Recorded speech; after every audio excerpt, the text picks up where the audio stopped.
Welcome back to another episode of the Brawn Body Health and Fitness Podcast. I'm so glad that you're joining us today.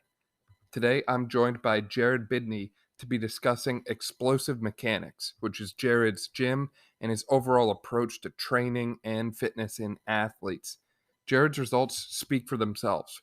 He's trained world record holders in the International Powerlifting Federation, including a 16-year-old who squatted 600 pounds, a 17-year-old who squatted 611 pounds, and a 15-year-old who benched 325 pounds at 151-pound body weight. He's trained athletes in the NFL, the MLB, and beyond. He's trained the number one vertical jumper in the entire United States. He's been featured on news articles and magazines and so on. Jared is a wealth of knowledge when it comes to training athletes. And again, his results speak for themselves. This is an amazing episode if you're looking to get stronger, get faster, and improve your overall athletic performance. Before we get to this episode, here's a quick word from some of our sponsors. This episode is brought to you by CTM Band and CTM Recovery Products. These are the exact soft tissue recovery tools that I'm using on myself and with my patients day in and day out. CTM Band was founded by Dr. Kyle Bowling, a sports medicine practitioner who treats professional athletes, and he was a former guest on the Brawn Body Health and Fitness Podcast. You can check out his website at the link below and use the coupon code BRAWN10 to save 10% off your order from CTM Band. Jared, welcome to the podcast. Really excited to have you on today, man. Hey, thanks, Dan. So would you mind filling us in a little bit about yourself and what you do? I train athletes and I train athletes only. I don't really have a fitness background. All I care about is every time I speak and I reference human power and try to get our athletes as strong as we can relative to our body weight. Some of them gain weight and we get stronger. I've had kids squat triple body weight in high school. I had a 15-year-old bench 335 at 151 pounds. Holy cow. That's more than I bench. And so I'm really known for increasing our verticals. I've had 35 athletes jump 40 plus inches in the vertical, and they don't always start there. They can start 19 inches, they can start 20s, mid 20s, some of them start in the 30s. It's just getting them from point A to point B. Yeah, I've just been known for creating freaks. When the movie West Side vs. the World was being filmed, Louis told Michael Fahey, hey, go down there and see what the hell he's doing. And so that's how the Michael Fahey West Side versus the World found me, as Louis told him to come down to Georgia to see what the hell I'm doing with the athletes. And so, and a couple of years ago, I had 3 guys out of 40,000 kids, 3 of them in the top 10 for the vertical. I had a number 1, a number 7, and the number 9 guy. That's amazing. I had 7 in the top 50 and 11 in the top 100. That's insane. Those results speak for themselves. Yeah, because they're just not genetic freaks. You know, if you ask a lot of the athletes that I've trained, they're not genetically gifted. They'll say I was built this way. I was made this way. So right.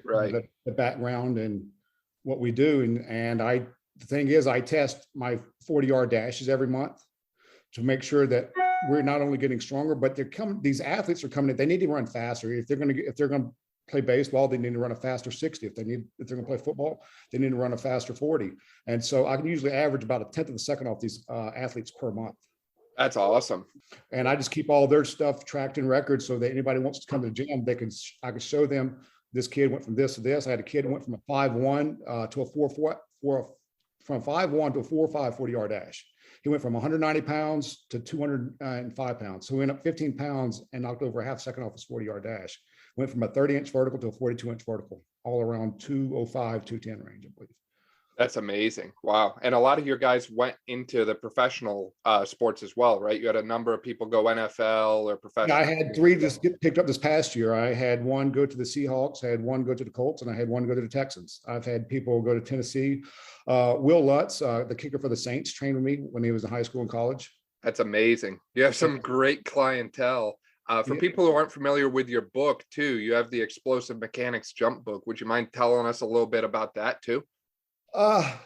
Yeah, I mentioned that on my podcast a couple of years ago, and people just been hammering me about it ever since. And so just trying to figure out how to word it, how to write it. And just to come, I didn't want to hire anybody out for it. I wanted to do all myself, because if anything ever happened to the people that I hired to help me do the book, I got to wait and rely on them to do it. So I just went through the painful process of trying to figure out how to self-publish it, get my copyright laws and all that stuff, so that if I need to make changes, or if I need to come out with, I can, after the first one's done, I can do another one.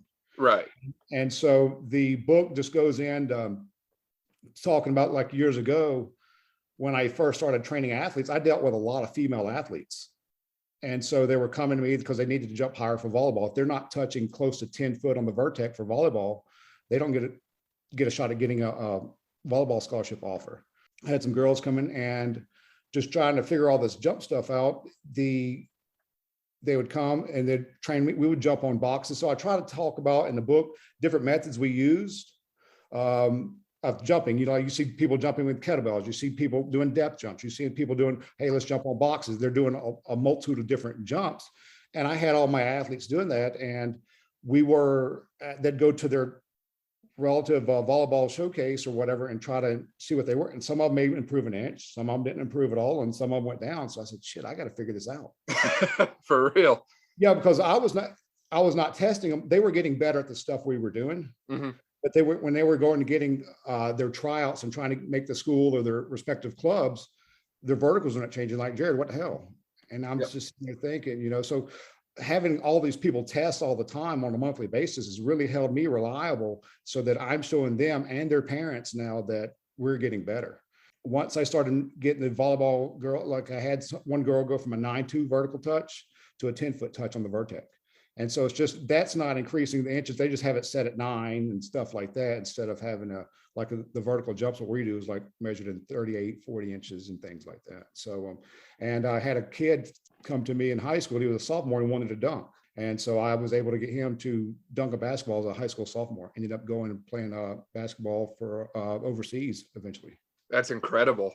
And the concept of testing athletes frequently is something that we've discussed in the past with guys like Bob King, Eric Diagati, and Matt Tometz, because they said, look, if you're that confident in your programming, test it and show the results. And in your case, you've done that time and time again, and you have been able to find a method that works for developing strength, power, and explosiveness in athletes. And, you know, there's a lot of trainers and strength coaches that they don't test their athletes. And it confuses me because, again, if you're that confident in the programming, show it. And if there's not results, that's your chance to adjust and correct before the train completely derails itself. Yeah, I'm testing every 4 weeks. You know, the last week of every month, I test my athletes. We're testing our 10-yard, our 20-yard, and our 40-yard. I've got the laser system set up to where it's a complete electronic lasers. I use Brawn timing to where it's just like the NFL combine. As soon as our hand flinches off the line, that time's ticking. And so I've got gates set up 10, 20, and 40. That way I can figure out what their back half is, where their front half's at, what's going on, where we're missing. But a lot of times we don't even run to 40. I tell a lot of people, I don't work on running stance. I don't work on running technique or anything. We squat, we jump. If our vertical jumps go up, jumping and running are correlated. So if I know they're jumping higher, I know they'll run faster. So we really work on our force production with our jumps. I tell people, just like in football, whatever, I make them faster at the 40. I don't make them better at the 40. A lot of people spend so much time in technique issues is trying to, hey, let's try to be perfect. And I did a video on my YouTube channel about a week ago. If you come off your first 5 yards and you're not on line, you almost take out the first cone off 5 yards. And then kind of, if you zigzag it only made a 7 to 9 inch difference out of 120 feet. And so what I've done in the past, just to try to figure out and how much technicalities all and everything, I've set lasers at 19 yards. So I'll put one at 19, 20, and 21. And so they're just 1 yard apart, which is just 3 feet. And so I'd have some of my guys running 4/8 to 5 flats, which is going to be about your average athlete. They would run, and they're between the 19 to 20 was 0.11, between 20 and 21 was 0.11. So we was only 1/10 of a second per yard. And so I did the same thing. So I said, let's move them out, see what happens if we gain more speed. So if we start from 0 all the way out to 40, it was still the same thing, about 0.11, 0.12, you know, so we're only 1/10 of a second per every yard. Right. And it's a consistent speed throughout the entire range. It's not like they're, you know, significantly faster at the 19-yard mark than the 21-yard mark or vice versa. Yeah. So like by the time they went to, I was just trying to see how fast they were every 3 feet. And so then if you take at that 40-yard dash, if you're off even a foot, you're only about 0.03 off your 40-yard dash. So that makes someone's running a 4.58 versus a 4.55. You know what I'm saying? So it's being super technical and worried about all the stuff that people try to sell you on. And not a lot of these people will try to sell you on the technicality and trying to be perfect and trying, hey, let's work on the running form, work on knee drive. Hey, let's work on running efficiency. The 40-yard dash is too short of a test to be efficient running. Right. I've had people I've had people come to me during season, and being I test every 40-yard dash from everybody that comes in the gym per month. Is I've seen kids go from a 4.8 40-yard dash to a 5.2 40-yard dash during track season. And so I told these other parents, and I've got the folders to show all these things, is this one kid went from running a 5.8 to a 6.2. And I even experienced it when one of my own sons, he was running track. He was very good at the 200. And he went from a 4.8 to a 5 flat. So these kids were actually getting slower in track season. But what makes it so confusing is they're getting slower in the 40-yard dash, but they're actually getting better at the 100 and 200. Right. It's a sport specificity thing, right? If you run 100 meters over and over, you're going to get better at running 100 meters. Yep. But a 40-yard dash is not a 100-meter dash. And the bad thing about track, especially for high school football athletes, track usually runs till May. And so if you have dropped from a 4.8 to a 5 flat or a 5.1 or whatever it may be, June's camp season. And so the first thing you do when you get to a football camp, they're going to test your 40-yard dash. They want to see if these kids are fast or not.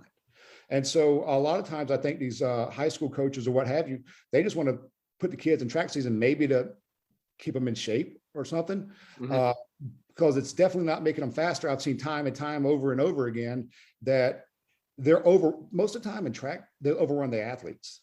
Yep. They run too much, and that endurance system overrides our strength and power. So I'm a short sprint specialist, 40 or less, maybe 60 yards at the most for these baseball athletes. And speaking, I had a kid, you're talking about testing. A lot of times these speed training places don't test the athletes. I just had an athlete, one of his agents paid him to go somewhere else because the guy did form running and speed training. A lot of times these speed coaches try to make the athletes faster by doing a lot of speed drills, by making them lighter, trying to get them to lose weight in hopes that they'll be faster. Well, this guy paid this guy to train him $10,000. Yeah. That's a lot of money. His dad was pissed because his vertical jump didn't go up. And the 40-yard dash got a little worse. So he moved backwards instead of moving forward. Yeah, although he even got lighter, which is nuts. And I just had the guy's transferred out of Georgia Tech now. The starting quarterback was coming down to see me 3 days a week.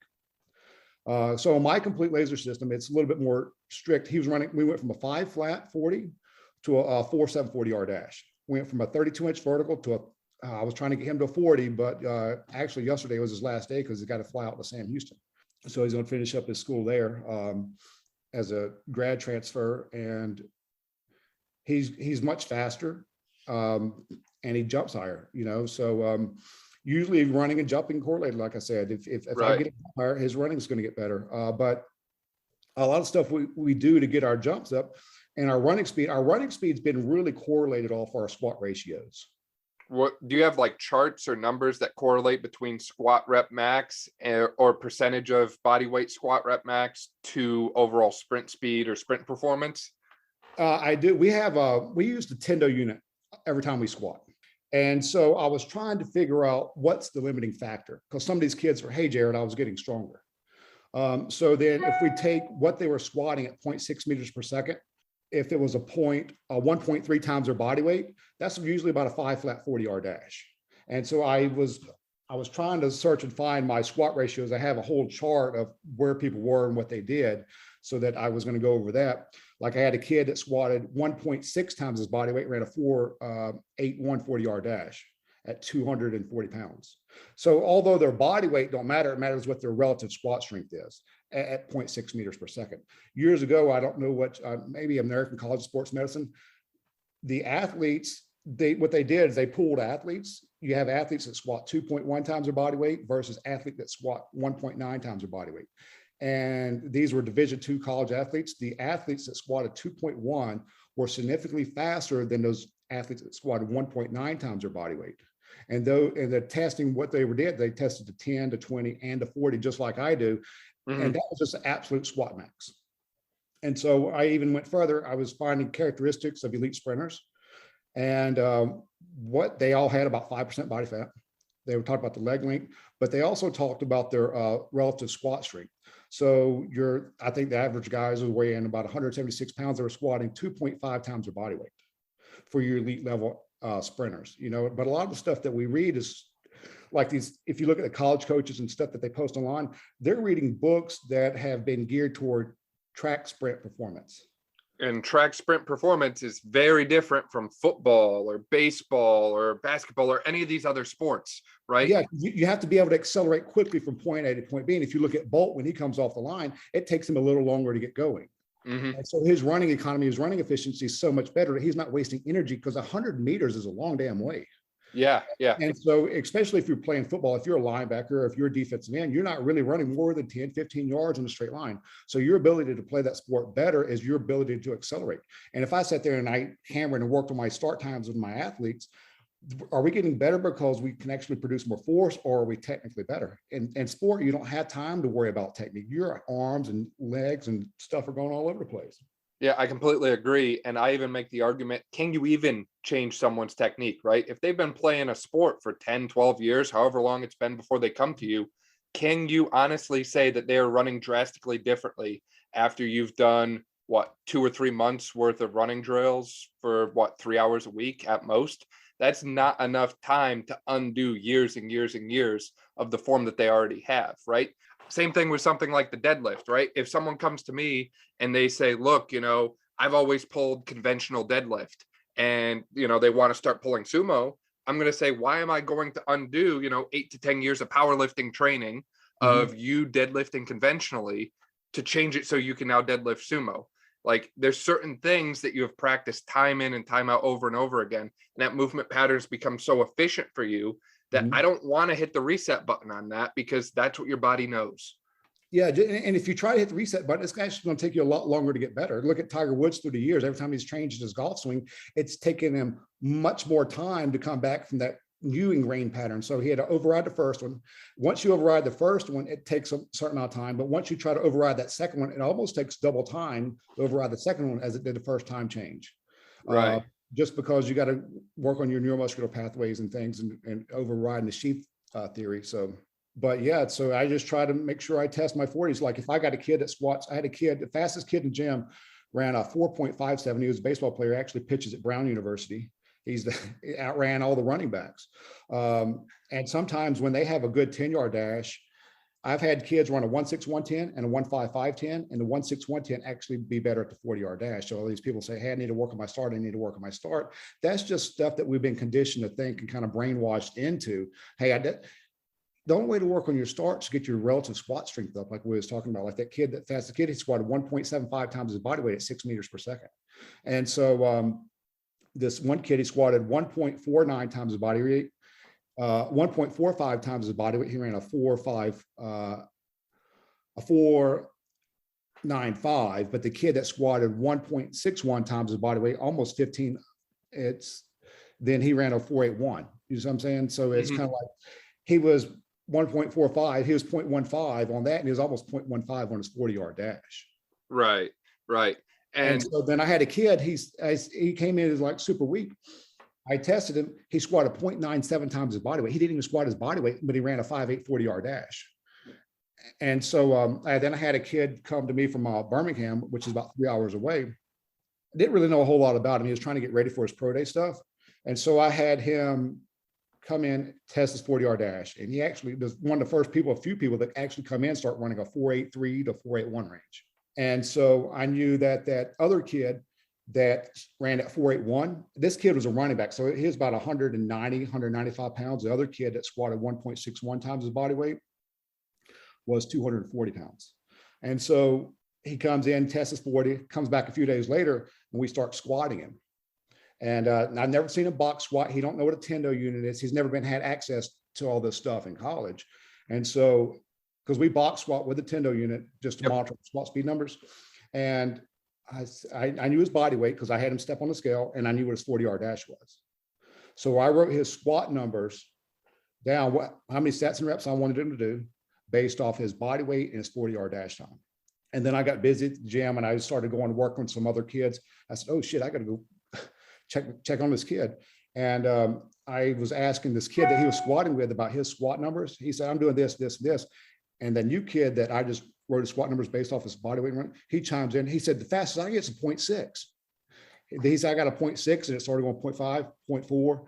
And he said, I could only get one. And so I stopped the whole gym and I said, I'm a freaking genius. Because that shows you how real that squat ratio is. Right. And for all the other kids that are there, they have access to all this stuff, but they don't know how to push and grind yet. But so I've been trying to coach everybody and trying to chime them up. But then you got a kid that I've never seen squat before in my entire life, comes in and his squat ratio matches 40-yard dash time. On the money too. It wasn't like, yeah, I was surprised. So I had to stop the whole gym, tell everybody to come over here. Look how damn smart I was, because I need them to understand. Like I had a kid, Jared, I had to get any faster. We typed in his squat ratio. He squatted 1.3 times his body weight. So that's why he was running a 5 flat 5-1. Right. And I said, we've got to get this number up. But that number, that relative squat ratio number always does not correlate to the 40-inch verticals. Right. And so the vertical jump is different. Yeah. Although we're increasing our jump height, and with the jumps, the jumping with the dumbbells is almost like a hang clean or hang snatch, except for it translates a lot better to the sport. Like if you use the right load with the dumbbells, it elicits a powerful muscle contraction. And just the same way a power clean or hang clean would, and we're trying to still so trapped into the technical aspect of power clean. It's so much easier to teach a kid how to jump with the weights. But not only that, is as these kids' vertical jumps go up, their 40-yard dash times get better.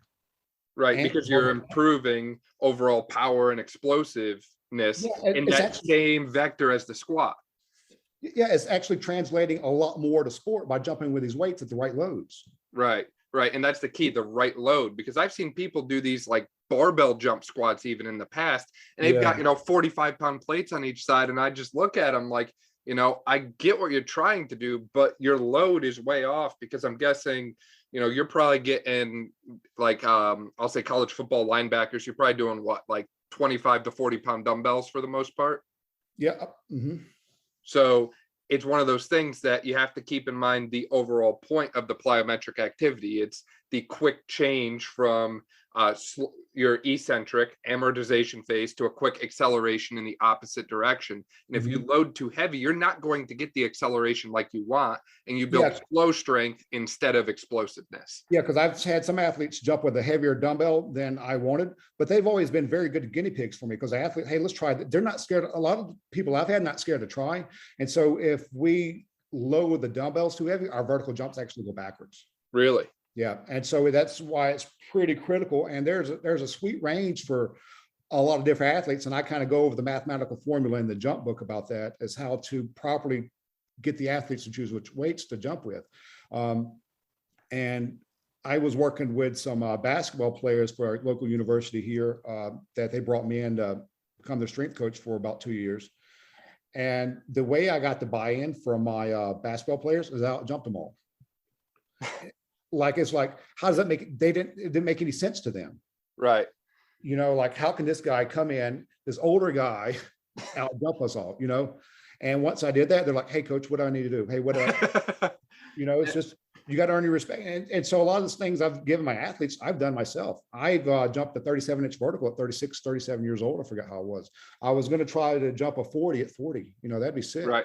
Right. And that's one of those things too that goes a long way in creating a more positive gym culture and overall relation with the people you work with, because I've seen some trainers and physical therapists and chiropractors who they themselves don't exercise. And to me, it's like, look, if you're going to give this to the people you work with, I would hope that you're at least able to do it. Maybe not as well. Like, I can deadlift 500 pounds, but I've worked with people who deadlift 600. Some people are just a little bit more gifted than others, but I would hope that you're still able to move some significant weight or do something that carries over to the thing that you're trying to instruct people on. Because if you don't know about it yourself, that puts you even further back in how you can relate to people, how you can coach people, and so on. Yeah, and it's I just try to be an example. I had my own kids be examples. I had a high school junior weighing about 195 pounds, bench 405 for 2. I've had about 13 high school athletes reach the 400s, and they started with me. Some of them in the 100s, some of them probably at 95 pounds, and worked her all the way up. I had a 17-year-old kid that started with me. I don't know exactly. He was probably 12 years old. So from the time he was 12 and squat max at 95 pounds, by the time he was 17, I got him to squat 661 in a USAPL meeting, powerlifting meeting. And so I've had 3 high school athletes squat 600. That's insane. But I think a lot of people get that absolute, oh, he squats 600, but can he play football? You know what? I had a 300-pound lineman at 6'2", jump a 34-inch vertical. And the thing, and people want to kind of crap on the jump mat and things like that, it's a consistent measuring device. And so when I trained the 300-pound lineman to jump a 34-inch vertical, he went to his pro day and he jumped a 34-inch vertical on the Vertec. And so then I had a kid, he jumped a 40-inch vertical, and he didn't train for a couple months. Then he went and jumped a 39-inch vertical on the Vertec. And so then I had another kid, he trained, went to pro day at Georgia Tech. He jumped a 35.1 vertical on the mat, and he went to his pro day, jumped a 35 even vertical. And so like some of these people are like, hey, you're cheating a jump mat, cheating. There's only so much you can cheat a jump mat. And every time, or most every time, it's always been perfect when they go get tested somewhere else. And that's the whole thing I want to do, is when my athletes go get tested somewhere else, they're getting the same or better results, you know, because with the complete laser system, I'd have kids that go do the Nike opening and things like that, and they'll run a 4.8 at the gym, but they're running a 5 flat at the opening. And I was like, something's not right. And so that's when I went and got the hand start and made sure I had everything. So now when they were going off and running what they were supposed to, I know if someone told me they're running slower, they're lying now. Right. And another element of your training approach that really stands out to me is the overall specificity of it, right? Like you said, you want athletes to run faster and jump higher. And your training approach mirrors that. And you found that the two correlate pretty well. And I think a lot of people really don't understand that, right? Like I look at some of these return to run programs, right? Say an athlete gets injured, hopefully they never do, but say an athlete gets injured, blows out their ACL. Well, a lot of protocols or programs will send that athlete back to run before they've ever jumped on 2 legs. Mm-hmm. And if you've ever seen someone run, they land on one leg and then they land on the next leg and the next leg and the next leg. So to me, it's like, why are we clearing people to run where they're landing on one leg, single leg force absorption repeatedly, when we haven't even looked at what 2 legs looks like? Yeah. And we know that if we increase force and strength and power on those 2 leg patterns, double leg squat, box jump, those type of jump patterns, force patterns, they're going to get better at running. So why don't we start with 2 leg and hit that as hard as we can until we can get back to that point where we're actually confident that they can do things like a single leg box jump, single leg depth jump without issue. And again, I'm speaking a little bit more to the rehab side of things here because that's what I'm most familiar with as a physical therapist.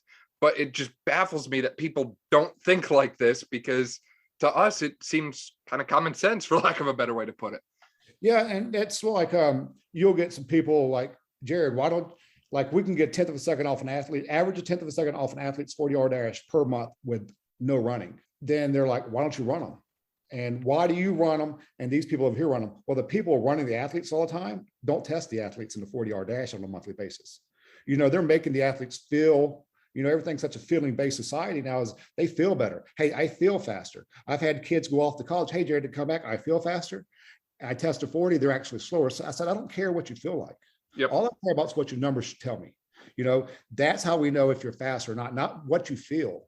You know, hey, I feel smooth. Well, you're slow as shit now. Right. And so that's one of the, and I've had kids come in, I don't feel like test my 40. I don't feel good about running 40. And they actually come in and break the 40-yard dash records. Then you got kids that have not been there in a while, and they come back and, hey, I got some work to do. And another thing, I had a kid years ago that was going to a speed place.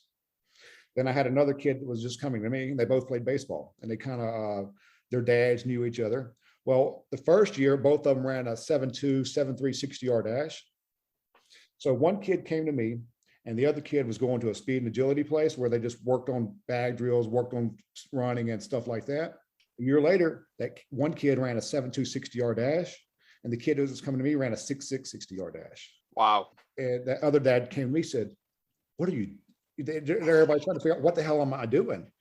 I'm getting them stronger in measures of their strength speed, because we're measuring how relative strong we are moving at a certain weight at a certain speed relative to how much we weigh. It's just not, hey, I'm getting stronger, I'm getting stronger. If you're not increasing that ratio, that's going to be your limiting factor. But once you squat about 1.8 times your body weight and you're not running the 40-yard dash, that squat at that point in time, once we eliminate that, that may not be your limiting factor. Right. There's other things that you have to look at that point. Yeah, because I had some high school kids that went to, that was training with me. We went from a 5.7 40-yard dash to a 5.3 40-yard dash. They quit coming. They started going to school weight training through the summer and through football season. And they came back still running a 5.3 40-yard dash. So that just goes to show if you're not understand, although they were working out and things like, everybody thinks it's all the same, and it's not. And so they were going to high school working out 7 months at that time. They came back, they were still running the same damn thing they did when they left. Right.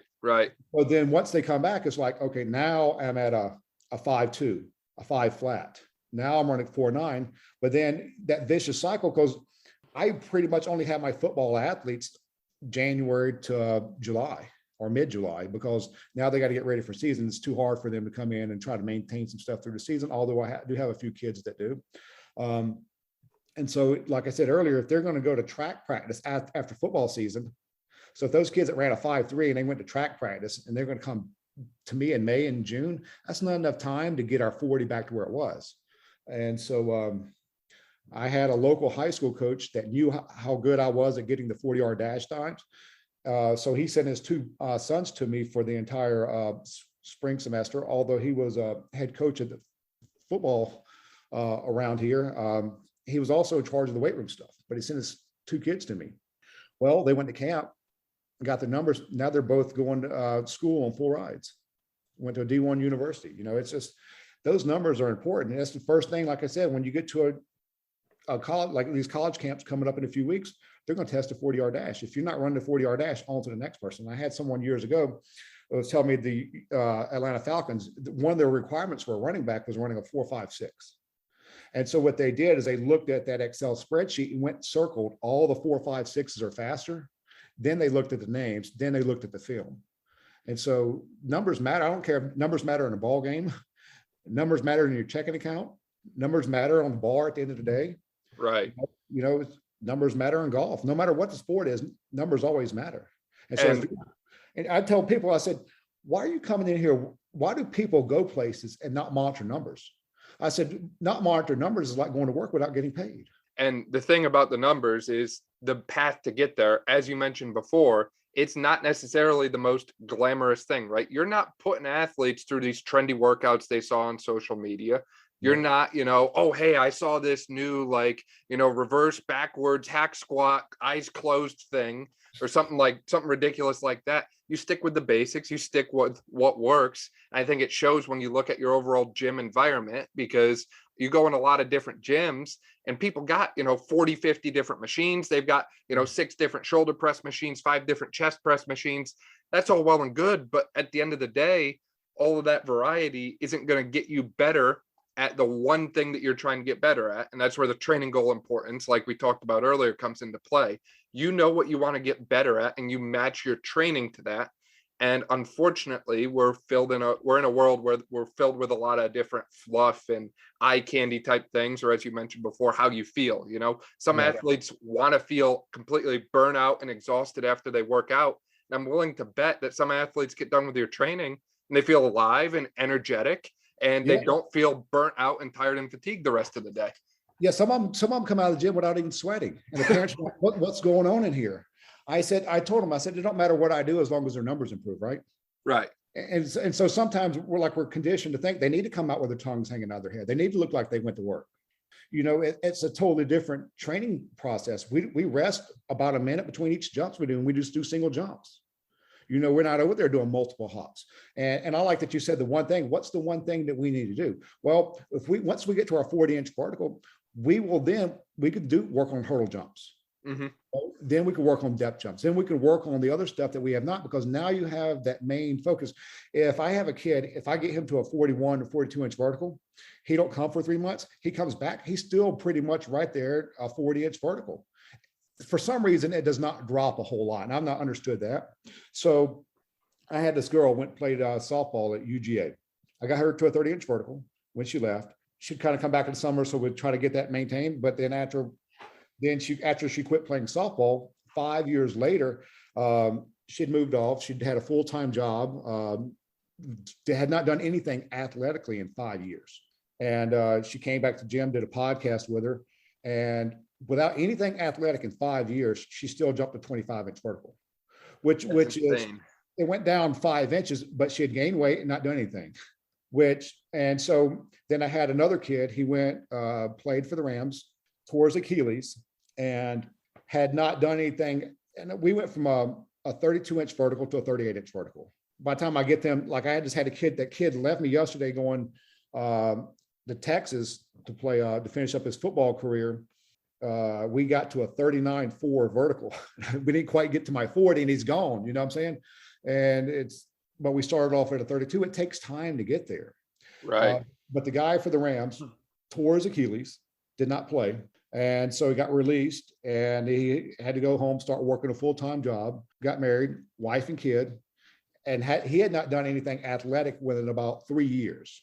Okay. So just been working and stuff. And then I had all my college guys in there that looked up to him when he was at the Rams. Now these kids are getting ready for their NFL time. And we were just all coming back as a group and, just kind of like a homecoming, so to speak. And I said, why don't you jump with him? He's kind of scared to jump because he's not done anything. Yep. And after not have done anything in 3 years, he still jumped to 35.5. So it did not go down. So the other girl after 5 years went down 5 inches. Yep. And this guy was 3 years, almost went down 3 inches. After a blown Achilles, nonetheless. Yeah, and no jumping or squatting or anything. He still maintained that level of explosiveness, which is nuts. And that's why, like I said, a kid can go 3 months and come back and still almost jump the same thing. Right. But you got to get that one thing. You got to get to that one point. Then you can start working on, hey, if you want to go do this fancy thing over here, go do whatever you want to now. Right. Let's work on your reactive jumps, because jumping over hurdles is a lot different than just jumping off the ground, because you got to react to your landing. Once we figure out the limiting factors, once we get that one thing checked off, once we get our relative squat to that one point, you got to have your dough if you're making a pizza. Yep. And so if you don't have that base of that one thing that you need in order, hey, I'm running a 4.8 40-yard dash at a 1.8 times body weight squat at 6 meters per second. Well, squatting more is not your limiting factor. Something else is holding you back. So once we figure out where the relative numbers are, and if we're matching it, so I'm trying to get my females figured out. I'm trying to get my males and even the young kids. And I've tried it so hard to figure out, if I get the people that don't want to work hard better, I can almost get anybody better. For sure. Yeah, there's certainly an element of like mental buy-in with the whole thing as well. And some athletes work better with that than others. Going back to your point, though, the fact that athletes can maintain that level of explosiveness and their body remembers how to jump, even, years after they've last jumped or done anything athletically, that alone is incredible. And it speaks to the importance of building that physiological reserve at a younger age. Mm-hmm. After you get out of sport, if you want to go and you want to do a bodybuilder type split, or you want to do some other type of training approach, go for it. You're still probably going to maintain that athletic element because of the work you did when you were young. Yep. But when you're young, if you don't have that specific training element, like we've talked about, in mind, if you don't have that goal of I'm going to be a better athlete, instead of, well, I'm just going to look better, I'm going to get bigger muscles, or, I'm going to have 20-inch arms or whatever that way, then you're going to get sidetracked and your athletic ability will never take off the same way it would if you focus your training to that.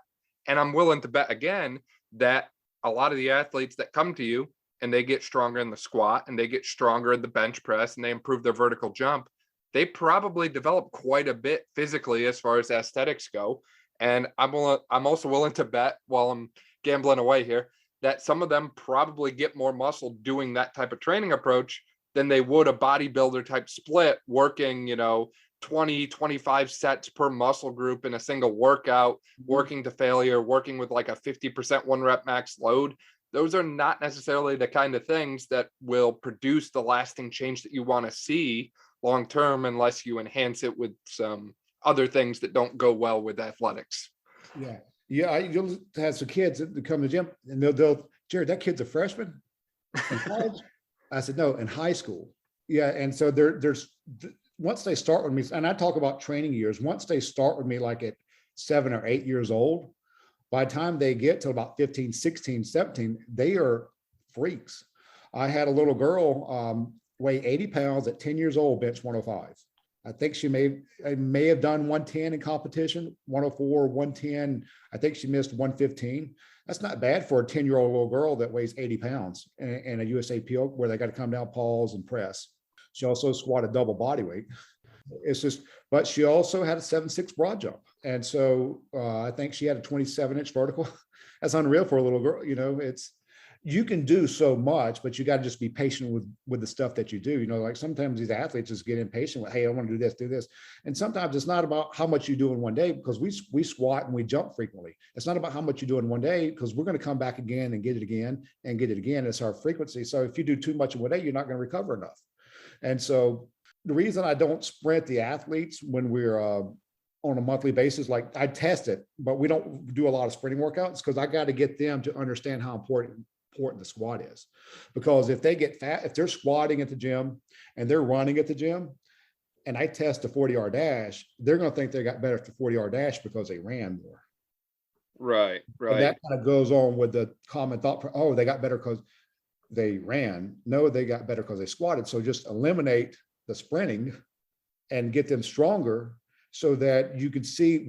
And, it's kind of baffling to some of these parents that we're not over there working on our start stance. We're not over there working on where our feet go. We're not working on any of that. We're squatting, we're jumping, and we're getting our accessories with our Nordics and our GHRs and all that stuff for our lower back, and our hamstrings are 45 hyper. We're building all of that.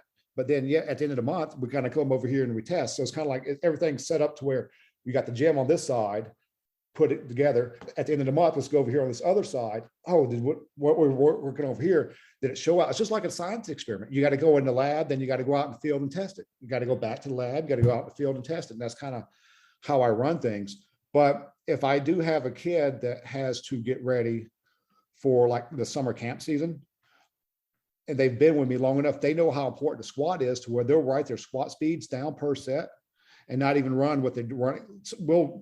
Once we're trying to get ready for that, I'll have a kid will squat, will jump, and we'll work on 20-yard sprints.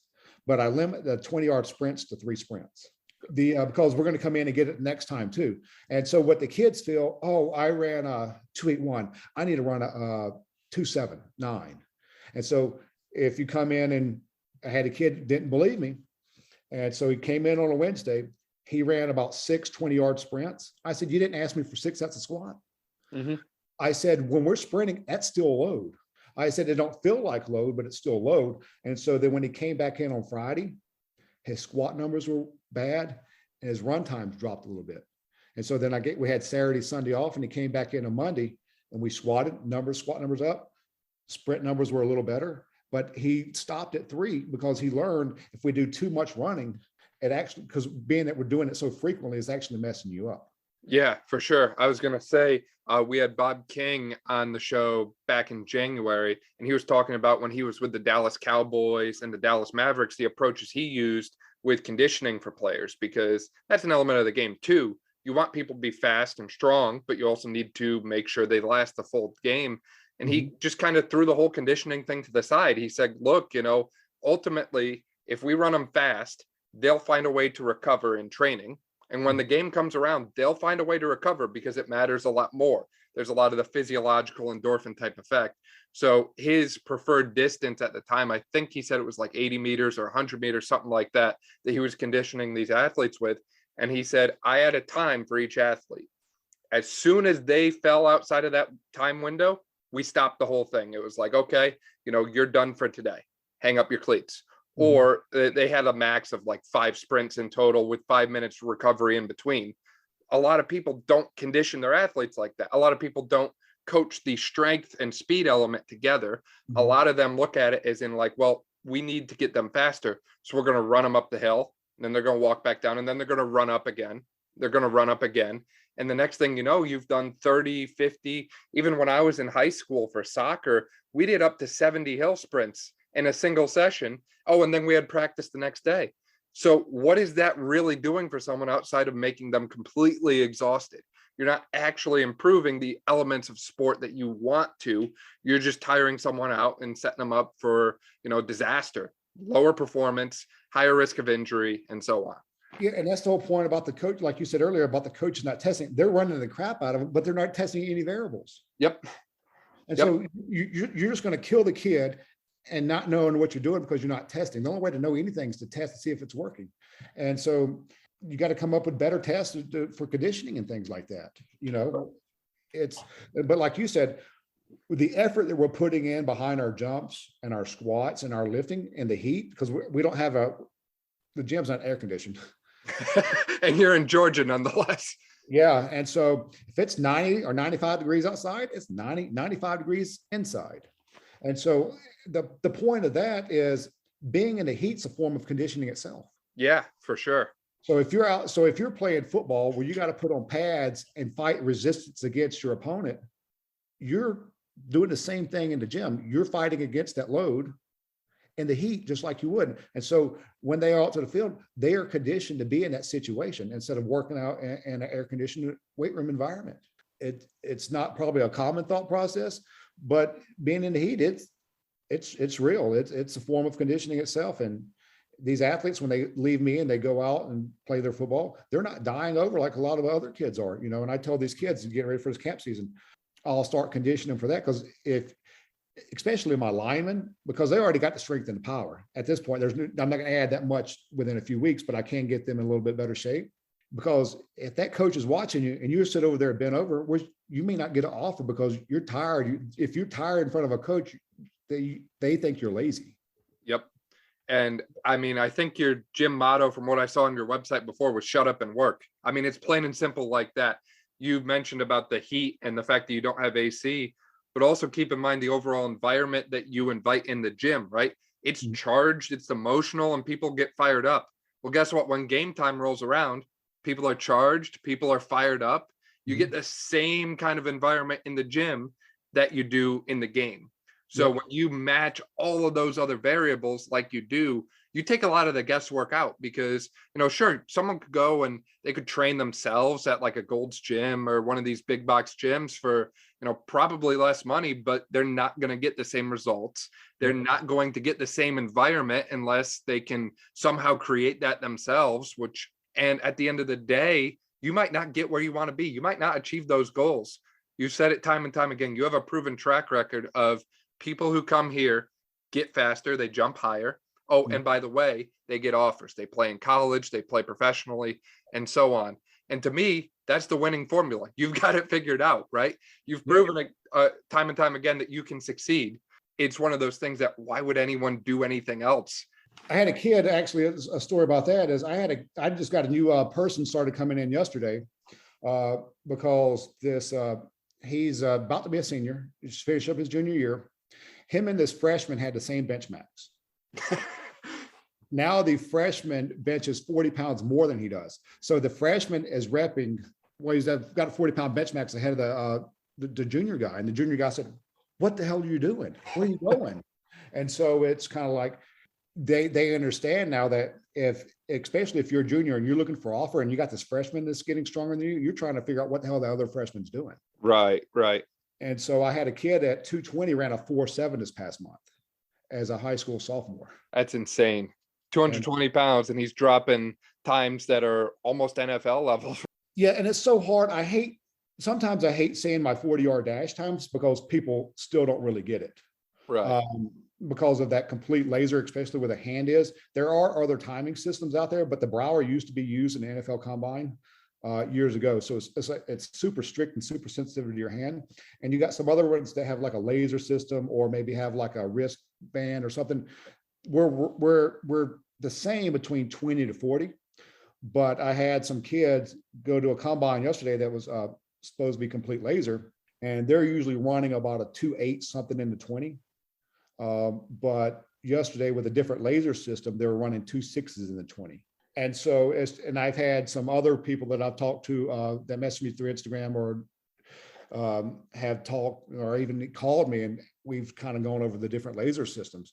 And so that's kind of like, it's hard when I say a 4.7. I had a kid that ran a 4.7 flat, went to Penn State, and Penn State timed him at a 4.4. So that becomes the question now of, is it your timing system? Is it their timing system? Or is it even a combination of both? Right. Well, most of the times they hand time. Once they get those kids to hand time, yep, I'm usually about 0.2 of a second slower. And even the National Strength Conditioning Association research journals show about that same time difference. And I've kind of seen that over and over again with my stuff. Right. And you'd rather be on the end of the spectrum that you are and saying, okay, you're actually faster than we think you are, instead of saying, okay, sure, you just ran a 4.3, but you're actually running a 4.45. Yeah, I'd rather them test slow at the gym. Hey, Dan, I run a 4.7. When you get to the combine, the coach says, oh, he may not, but then you get timed at a 4.5, then you're like, oh shit. Yep, it catches the eyes, and it gets the attention on you, which if you're trying to go into college or professional sports, that's what you want. You want the spotlight on you. Yeah, I told this kid when he was at his pro day, and you could hear it on Twitter because I had the video. As soon as he finished the 40-yard dash, the guys go, shit. I said, that's the best compliment you could ever get. It's like, because that means they didn't expect it. And so then, like you said, my time, I'd rather say I run a 4.8 and then go somewhere run a 4.6. But I had a kid that told me he ran a 4.7 40-yard dash. I tested him at the gym. It was a 5.2. And so he is like, is this even right? Like that can't, and it can't be right. And what ended up happening, we went from a 5.2 to a 5.1 to a 5 flat. This is one of the kids that I had to get ready for camp season, to 4.9. And the next month when he went tested camp, they tested him at a 4.8. So he was close to his 4.7, like he initially said, but it took a long time to get there. Like you said, sometimes it takes time to get to those goals. Yeah, imagine if he wouldn't have been coming and they would have tested him at a 5.2. Yeah, off the team. Because we were 5.2, 5.1, 5 flat, 4.9. And the next month, that 4.8 would have been right on path. So whatever timing system they timed would have been very close to what I would have done, almost down to the 10th of a second, And so if he would have not come, he'd been screwed. For real. And so then I had this other kid, he was coming. He said, I'm gonna run a 4.7 40-yard dash. I looked at a squat ratio. I said, no. I said, you're gonna run a 5.07 to a 5.12. And he said, there's no way. I said, if you run a 4.8, I'll give you $100. And he actually did not get the $100, but he ran a 5.05. So it was faster, a little faster than you thought, but he was nowhere close to what he was saying. I said a 5.07 to a 5.12, but he had to freaking beat me by getting that 5.05. But that's how close, again, those squat ratios, I could tell what he was going to run by what he squatted at 0.6 meters per second. But sometimes now I'm getting a lot of people, because I did a podcast on cheating the tendo. A lot of these kids kind of come up and flip the bar like that up at the top. And it gives them, they got the better number. But now when we're going over and they're running our 40, they think just because they figured out how to get a higher number or how to cheat a better number, it's going to actually be better at a 40-yard dash. I said, no, you actually have to do it this way. And so trying to teach them how to clean up the squat in order for the ratio thing to work like it's supposed to. Right. It has to be correlated, and it has to be an honest squat and not just something that, you brute force or, forget the form and that sort of thing. The quality of it matters, which is something I mentioned before about physical therapy and rehab. I feel like that population or that profession is uniquely suited, and I'm willing to talk about it since I'm in it myself. We're uniquely suited to make a difference with that, right? I can improve someone's ankle mobility by 10 degrees in a matter of minutes. That can drastically improve squat form if that's an issue. But why am I not doing that? Why is our profession not looking into that? Because the realm of performance training is in need of getting people to perform repetitions cleaner and with better form, right?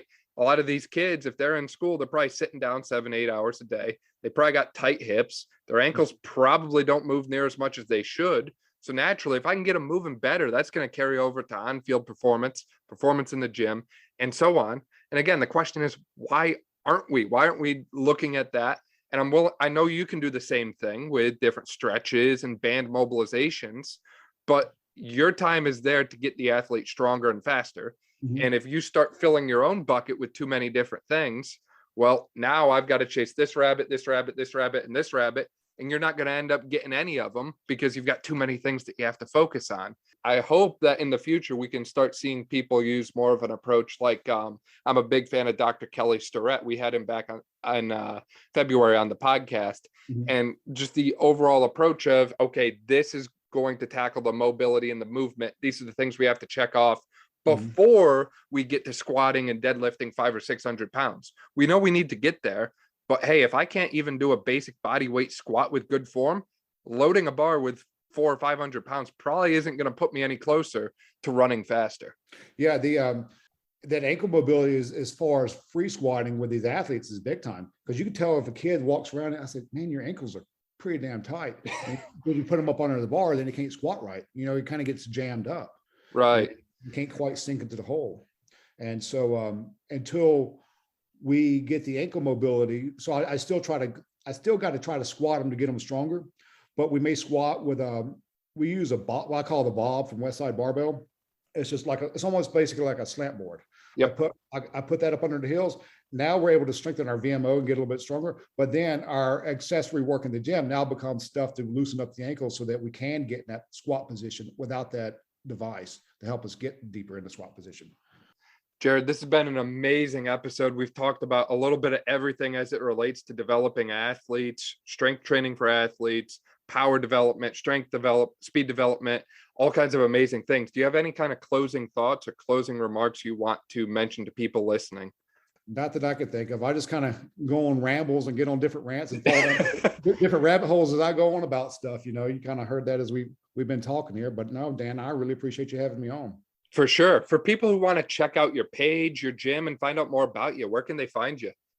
Explosive Mechanics on Instagram, Explosive MEC on Twitter, Facebook, Explosive Mechanics. I also have my own podcast, which would be the Explosive Strength Podcast with Jared Bidne, and that's on Spotify, iTunes, Pandora, all platforms, iHeartRadio, Google Play, Amazon Music, or whatever.